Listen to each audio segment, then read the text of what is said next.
उन्होंने बेचा वालिद साहब को, हमें मिल गया, उनके लिए फर्स्ट सेल थी। अब हम उसी लाहौर वाले प्लॉट को बेच रहे हैं, क्या हमारी फर्स्ट सेल है वो? नहीं। क्या इस पे 50% लगेगा? नहीं लगेगा। ये 50% किसको मिला होगा? अगर उनको मिला होगा, अगर वो, हाँ बिल्कुल, वो रिटायरिंग थे या, लेकिन जिस तरह भी हमारा केस है, मेरे वालिद साहब का केस है, हमारा रिड्यूस पे 50% होगा या एग्जम्प्ट होगा? हमारा तो एग्जम्प्ट होगा। क्यों? डेथ का केस, डेथ का केस है। और अगर रिटायर्ड होते हैं, सर्विस कर रहे होते हैं, तो उस केस में 50%। पॉइंट 1 से लेके डेथ केस, पॉइंट से लेके अभी जिंदा। जी कुमैर सर, इसमें एक से लेके अगर वो गवर्नमेंट की तरफ से नहीं मिलता, हाँ, खरीदा हुआ होता है, हाँ, उस पे ये लॉ होगा या उस पे पोल्ट्री टैक्स वाला? गवर्नमेंट की तरफ से आपको नहीं मिलता, खुद खरीदा, उस पे नहीं। ये गवर्नमेंट की तरफ से ही बात हो रही है। आर्म फोर्सेस की तरफ से मिला या फेडरल गवर्नमेंट की तरफ से मिला या प्रोविंशियल गवर्नमेंट की तरफ से मिला, ये बात उनकी हो रही है। ठीक है, ये उनकी बात हो रही है, तो बेनिफिट है इसके लिए। यहाँ तक बात क्लियर है? आ जाए जी, ये पॉइंट फिर बस इसके डेफिनेशन पर थोड़ा बहुत आपका अंडरस्टैंडिंग होनी चाहिए ताकि आप अपनी वर्डिंग में लिख सको। आगे देखो, मोर एवर। मोर ओवर क्या होता है? मोर एवर होता है, ओवर होता है।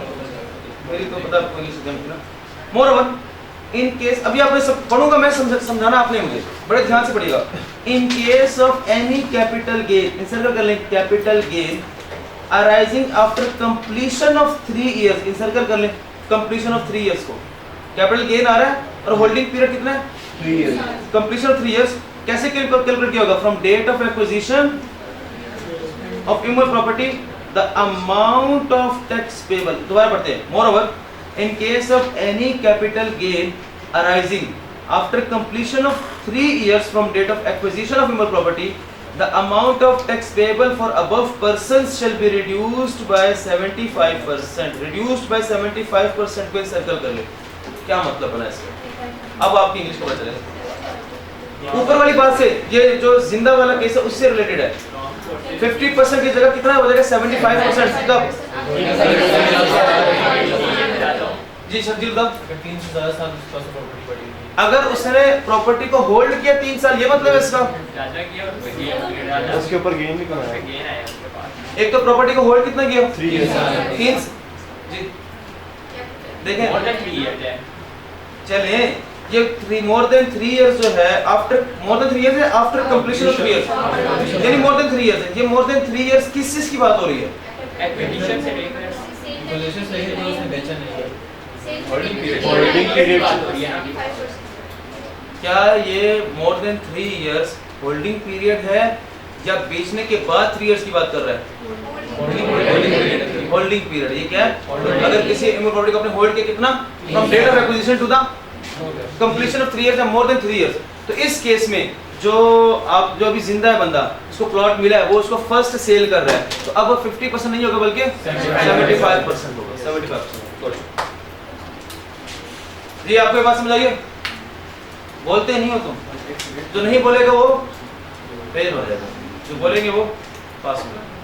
क्या ये बातें याद रहेंगी? डेथ और जिंदगी वाला केस इंटरेस्टिंग है ना, प्रैक्टिकल लाइफ से रिलेटेड है। जी इसमें सर पहले सिंपल जो टेबल है 75% मतलब उसके फर्स्ट स्लैब का लेंगे या जो स्लैब में जिसमें वो आ रहा होगा उसका 75% लेंगे, यानी कि उसका लेट्स सपोज मतलब स्टार्ट 15% है ना, तो 75% 15% का लेंगे या 3 साल गुजरने के बाद टैक्स रेट 7.5% हो जाता है प्लॉट पे?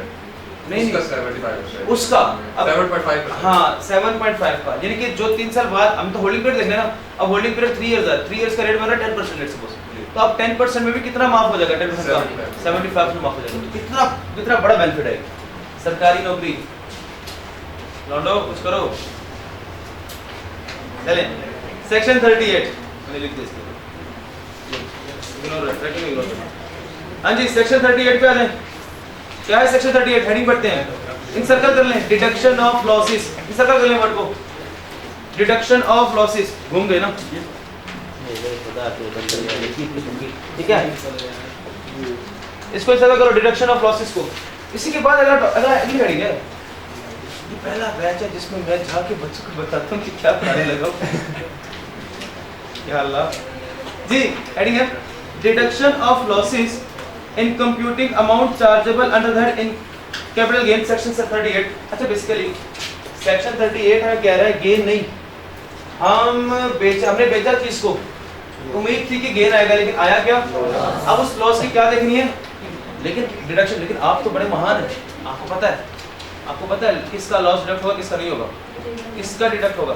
कैटेगरी 1 पेपर में लिख के आओगे तो फिर बताओ किसका होगा deduction? Share of private company का लॉस माइनस होगा, share of member in partnership का लॉस माइनस होगा, पेंटिंग स्कल्पचर ड्राइंग का लॉस माइनस नहीं होगा, एक्सेल पेंसिल का लॉस माइनस नहीं होगा। यही है सेक्शन 38।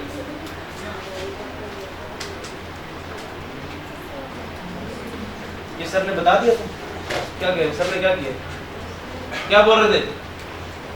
हाँ तो तुम्हें बोला पढ़े। अच्छा लॉस का ना हमें पता है गेन का फार्मूला क्या है, अब आपकी कॉमन सेंस है, उसने कहा लॉस का फार्मूला क्या है, अब बताओ। अब यहाँ पे ए क्या है और बी क्या है? अब ए है कॉस्ट और बी है कंसीडरेशन। अगर ये फार्मूला पता ना होता कि हम फिर भी लॉस निकाल सकते हैं, अगर यहाँ से नेगेटिव आंसर आ रहा है तो भी लॉस है, तो कोई इतनी परेशानी वाली बात नहीं। 12 पढ़ते हैं। Point 1 for calculating capital gain for a tax year, इस सर्कल कर लें, deduction shall be allowed for any loss, deduction shall be allowed for any loss. ये लो, ये तो कह रहा है कोई भी लॉस आ गया तो माइनस कर सकते हैं, ये तो गलत बात नहीं है। पूरा पढ़ते हैं, deduction shall be allowed for any loss on the disposal of capital asset. ये तो गलत कह रहा है ना, कैपिटल एसेट में तो कैटेगरी 1 भी है और कैटेगरी 2 भी है, और ये कह रहा है कि कैपिटल एसेट के डिस्पोजल पे अगर लॉस आ रहा है तो उसको माइनस कर सकते हैं। हम कहते हैं कैटेगरी 2 वाले लॉस को माइनस नहीं कर सकते। क्या कैटेगरी 2 वाले कैपिटल एसेट नहीं है? तो माइनस लॉस माइनस कर सकते हैं, तो इसने क्यों लिखा कैपिटल एसेट? नहीं, इसको इंसर्कल करो, लिखे कैटेगरी 1, कैपिटल एसेट को इंसर्कल करके category 1 deduction allowed, loss deduction allowed, category 1 loss deduction allowed. यहाँ बात तो कैटेगरी 1 की कर रहा है, कैटेगरी 1 लॉस डिडक्शन अलाउड। अब पढ़े पूरा पॉइंट नंबर 1 है, वहीं पढ़ो। For calculating capital gain for a tax year, a deduction shall be allowed for any loss on the disposal of a capital asset under category 1. ये कहां से है? Under category 1। हां, ये बेसिकली पॉइंट 1 में जो कह रहे हैं ना कि अगर बेचने पे लॉस आ रहा है तो लॉस को माइनस कर सकते हो कमेल। ये बेसिकली किसकी बात कर रहा है? पॉइंट 1 किन एसेट्स की बात कर रहा है? कैटेगरी 1 की 2 की? कैटेगरी 1 की, ये 1 की बात कर रहा है। तो उसने क्लियरली लिखा, लेकिन हमें पता है। Point 2 loss will not be allowed, ये बड़ा मुश्किल पॉइंट है। Loss will not be allowed as deduction where gain on disposal of asset is not chargeable to tax. Not chargeable to tax के साथ लिखो एग्जेम्प्ट, ये इसके साथ लिखो एग्जेम्प्ट एसेट। पॉइंट 2 के साथ लिखो एग्जेम्प्ट एसेट। पॉइंट 1 कैटेगरी 1 था, पॉइंट 2 एग्जेम्प्ट एसेट। बताएं जी एग्जेम्प्ट एसेट का गेन ऐड होता है? कहता है जिसका गेन ऐड नहीं होता उसका लॉस भी माइनस नहीं करना, तो एग्जेम्प्ट एसेट की बात करो। Point 3 loss on disposal, encircle कर लें, loss on disposal shall be calculated as per following formula a minus b। हैदर a क्या है इस फार्मूले में? Cost of asset. इसलिए मुझे पता था कि तुम किसी और दुनिया में पढ़ रहे हो, वो गेन का फार्मूला है। हम किसका पढ़ रहे हैं? लॉस। चुप कर, एक मिनट रुको, पकड़ा गया। इधर आओ, इधर देखो, तुम क्या पढ़ रहे हो? इधर देखो, सेक्शन नंबर कौन सा पढ़ रहे हैं?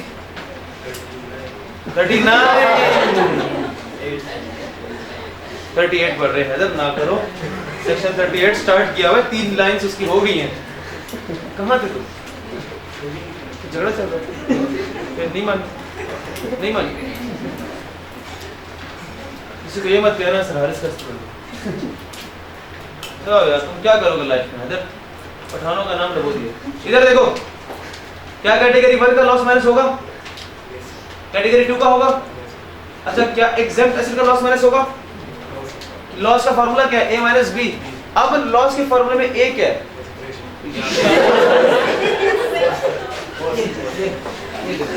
लॉस के केस में तुम मेरा इम्तिहान ले रहे हो।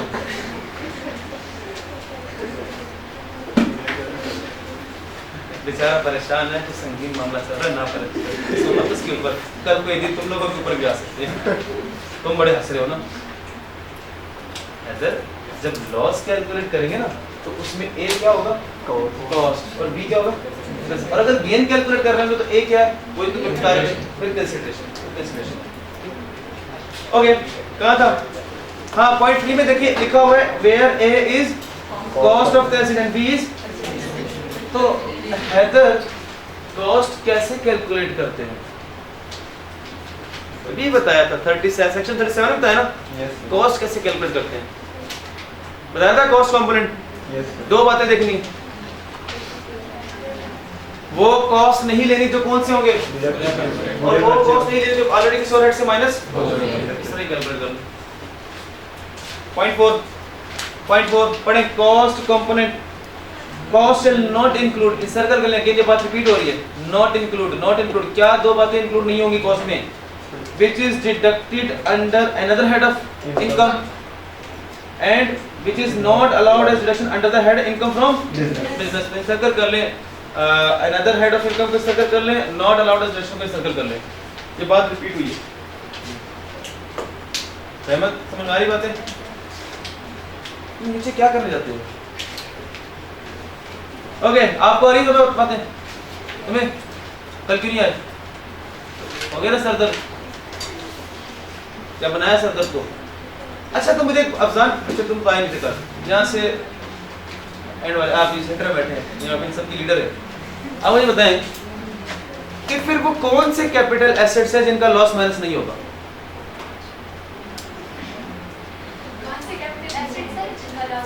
हाँ है तो कैपिटल एसेट लेकिन लॉस माइनस नहीं होगा। यस यस सही कह रहे आप। कैटेगरी 2 के कौन से कैपिटल एसेट्स हैं? पेंटिंग, स्कल्पचर, ड्राइंग, क्या था?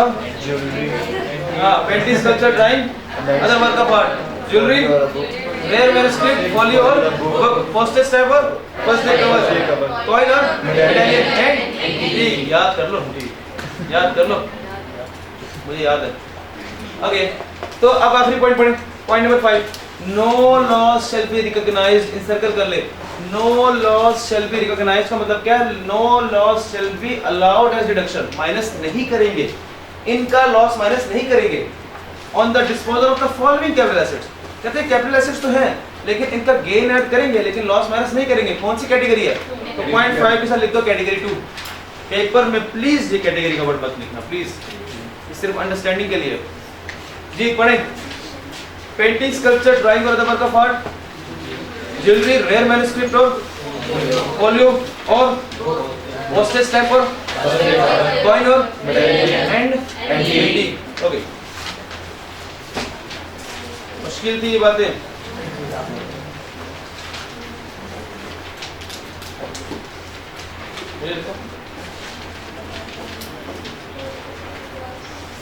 रुक जाओ बस, इधर ऐसे कैसे बस?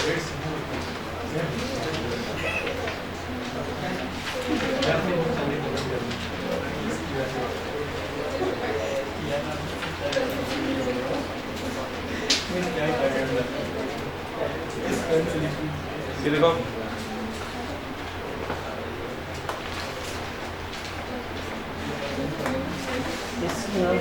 इसकी तस्वीर ग्रुप में भेजनी, यहाँ पर आंसर नहीं आना चाहिए।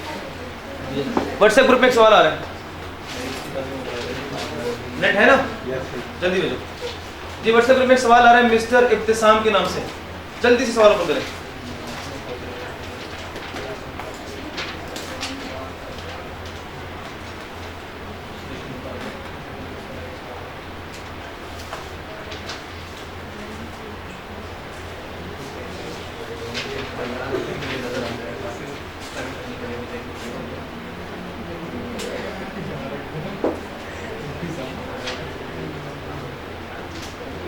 आया ग्रुप में?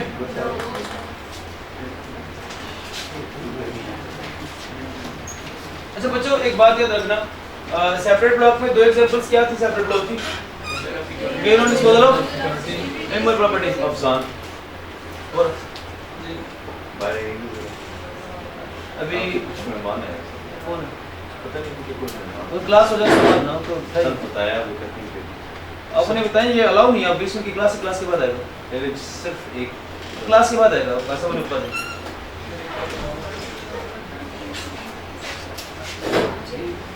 अच्छा सेपरेट ब्लॉक की दो एग्जांपल्स क्या हैं? गेन और डिस्पोजल इमोरल प्रॉपर्टी, पढ़ लिया इमोरल प्रॉपर्टी, होल्डिंग पीरियड कौन सा? इमोरल प्रॉपर्टी तीन कौन सी हैं? वो जगाओ किधर किसी के मोबाइल इस्तेमाल हो रहा है?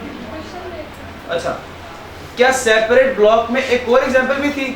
गेन ऑन डिस्पोजल ऑफ जाके लिख ले वहां पे, सिक्योरिटीज का मतलब है shares of public companies. Securities का मतलब क्या है? Shares of public companies. लिख लें, कहीं पे भी लिख लें, नोट कर लें, अपने दिमाग में बात उठा लें।